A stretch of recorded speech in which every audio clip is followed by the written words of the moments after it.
In the shadow of Mexico City's modern skyline lies a forgotten piece of history, El Panteón de San Lázaro, or the San Lázaro Cemetery. Once a burial ground for the poor, it was abandoned in the late 1800s when disease swept through the city.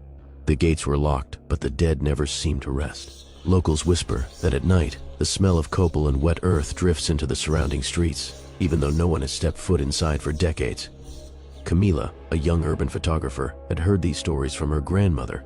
She didn't believe in ghosts, but the challenge of capturing an untouched cemetery in the heart of the city was too tempting. On Dia de Muertos, or Day of the Dead, she climbed the rusted gates and slipped into the grounds.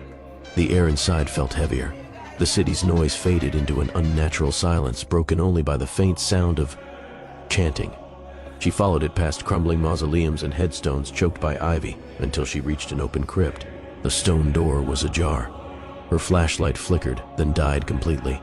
In the dark, the chanting grew louder, a deep, throaty chorus speaking in a language older than Spanish.